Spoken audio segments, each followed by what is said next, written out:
Okay, time for the final movies. Nah, I think it's movie 6. We are going to go right to page 12, and on the bottom of page 12, and then continue on with the process. We are going to go right here and do the shatter effect. By going quickly across these next steps, I believe I can get to the point where we need to get, and then you can read as you need to read to do this. I want to go to 2110 and split the sine comp. So let's go forward, go into After Effects and go forward to 2110. And right at 2110, I'm going to split the sine comp because that's right in the position, if you can see the plane over here, where the plane is going to shatter the effect. Okay, so what I want to do is let me move my piece of paper so it mimics the same thing we're working on here. I'm making my paper shuffling noises. Great, great, great. And I want to read all the way down, all the way, so that you understand at 2110 we are going to split this. So pre-compose, split layer, image 2 goes after edit split layer, move it, okay. Currently we need to split layer 2110. So I just want to make sure I had the exact right time. Okay, so look at the sine comp layer, which is right here where I'm selecting. Okay, I'm circling it. I'm going to go Shift Command D, which is edit split layer. Now, what I need you to understand is I want to shatter this big sign, but I want it to go past where the red anchor points are. So if I only actually shatter this, you won't see the shatter blocks go off the screen. They'll stop right at the edge of that. To stop that from happening, After Effects says deposit everything in a comp and then shatter, or whatever effect you're working on, do that to the comp, and therefore it will shatter to the edge of the comp. So what we have to do is pre-compose this. So let's go to Layer and pre-compose this. I'm going to go up to here to Layer and pre-compose it on the bottom. We're going to call this Sine on-screen comp right there. And we're going to move all attributes into a new comp. You have to make sure that that button is actually selected, okay? You have to move all attributes into that new comp. So now that I have it, look at the layer down here. We're going to have to go Option right, left bracket to move the in point over there, so now the comp isn't, it gives me a good definition or distinction of where it's actually beginning. So let me save the file. And let's continue on. I'm on page 13, and I want to actually now, I'm just going to read real quick. Okay, I already did that. And let's go to the top of page 14. Now, that all the steps that are on there is what I'm just about to do. I only have to realize that on step 34, if you read about 2-3 paragraphs down, it says that we need to set 0 for the radius at 2111 and then 1 at 2204. So those are the two things that I'm going to pay attention to. So let's go to Effect. Whoops, I didn't mean to do that. Let's go to Main on-screen comp, Ship on-screen comp. Okay, no, Ship on-screen comp here. Nope. I'm going to click on the right one. Okay, Main on-screen comp right there. Right there. So now let me click on this. I double clicked it, which was the most horriblest thing to do in the whole world. So now let's go here. Goodness gracious, I closed it. Main on-screen comp. Goodness gracious. Goodness gracious alive. Main on-screen comp. Let me close the completed one. Main on-screen comp here. There, I'm all back to normal. Let me go to the I for the in point. And I'm back to where I was. Okay, we are going to right-hand click. I closed the window. We're going to right-hand click and go to Effect, Simulation, and Shatter.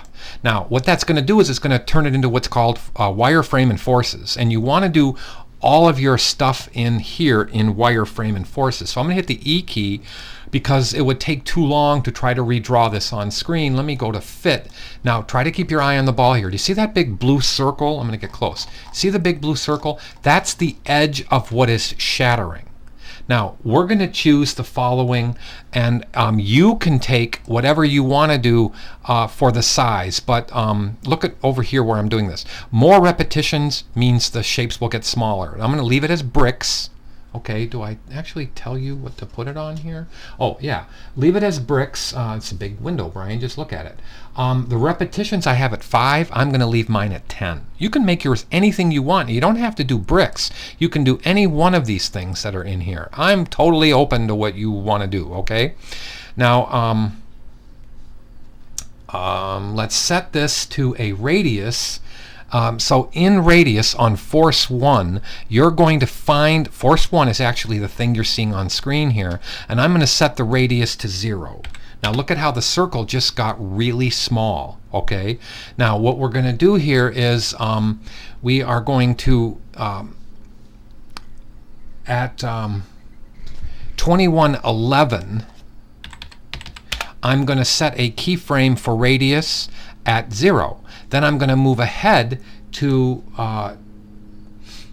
2204, and I am going to go all the way to 1. Now, I can do it and just put 1 in there, but I want to drag manually until that circle, look at the circle that I'm dragging up, is bigger than the screen.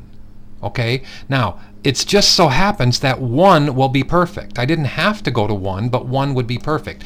The point is get the circle to be bigger than the screen so that the thing shatters beyond the edge of the screen. I'm going to hit Command S to save the file. I don't have to change anything else, and I want to 330, change your inputs. Okay, the next thing in 35 is the shape origin. Now, I'm going to go back to where you can see this in rendered view. Well, it doesn't shatter from the right part. So I want you to see, right now the plane's hitting it and it's shattering from the darn middle. Okay, well that's not very cool. And you know what, I probably should not have flattened out my plane, and I'm going to have to move these keyframes over to align them when the plane actually hits. Okay, my shatter should be starting now. Alright, so I'm going to move this over so you can see what I'm talking about. I should actually have the shatter starting earlier when the plane hits it. But here's what I'm getting at. The shatter here is where it's starting. So I'm going to move the origin point over to where it shatters, and I'm going to move this point right to that point so that both of them are in there. Now what I moved was the shape origin of the shatter. So you can see if I go to the shape origin here, the origin point now has been moved to 560 by 322. That's close enough to where I said 500 by 330. 500 by 330 would be fine, but I just want you to understand that what I've done is when the plane comes in and it shatters it, look at how it looks like. Let me get that bigger on screen if I can. Look at how it looks like when the plane is hitting, it's hitting correctly. Now if you don't like where your plane is hitting, meaning if your plane is coming in, right? And if by what I told you to set the keyframes to, just move these keyframes left or right to start your shatter earlier or later. And then set the number of repetitions the way you want. That'll be cool. And then you can have it look the way it should. Now that's going to have a pretty cool effect. Let me hit Command S to save the file. Now I tell you at the bottom of step 36 to change it to rendered from wireframe and forces, because obviously it would be easy. It takes a long time to redraw all those shapes. So let me hit Command S to save the file again. So please just follow step 34, 35, and 36 to a point. Make your custom edits after that. Now, I'm going to close this. I've already added the audio. You guys are really, really quick. Okay, the audio is going to take you to the next layer, and you have to set a custom in and out point on the plane AIF. So I want you to follow page 15, and I'm not going to do it with you because I think you can already do it. But let me just read for a second. The plane AIF to layer 2 has to have a custom in and out point. Now I described to you how to do that again. So what I want to do is first show that to you here. So let's go to the next one and the next one and the next one, and let me hit the this button so I don't go ahead. Okay, now let's get close on this. on the plain AIF, as well as all of the ones that are titled red, the wind, then I say copy the plain AIF several times. Then I tell you to go in and set the current time on this last plain AIF file, and then the brick smash. So it actually has a brick smash sound when the plane comes and hits the bricks. To make a long story short, here's the audio files. Now if I go like that, you're going to see now that the plane that originally was the parent to the rope and the sine comp, and the ship comp, excuse me, not the sine comp, the ship comp, and the solid that was the sine behind it, yeah, the sine comp, is the parent, which now is layer 12. So it eventually got moved down correctly to layer 12. So this is where you have to set everything to. Now I'm going to double click the plane comp, which is layer 2, the plane AIF, and I'm going to show you that I indeed did set where the actual plane sound is coming from, the propeller sound. Look at how I set an in point and an out point exactly the same way I did previously to this. You please go ahead and do that and everything will be just fine. Now let me go back to the original composition and hit Command S to save. So I'm not going to shy this back and everything is showing. Now what I did was, you're all done. This is finished. But I added one more thing, and this is the thing I added. This is an optional section. If you want to make yours look like the Flash Gordon effect, the old movie effect, I gave you 4 files here. I called them the adjustment layer, not 4 files, 4 new layers. Create an adjustment layer by going to Layer, New Adjustment Layer. Look at how they all start at the beginning and they all end at the very end of the file. Okay, so I'll go down. See how they all are the length of 25 seconds. Now I'm going to go close on it again. This one has a hue and saturation under color correction that the only thing I changed was colorize hue to 10. Then the grain 21 is on a mode of multiply. The grain 14 is on a mode of multiply. I'm sorry. And that's actually my son on the phone. And it's going to ring until I'm done with this. Leave it.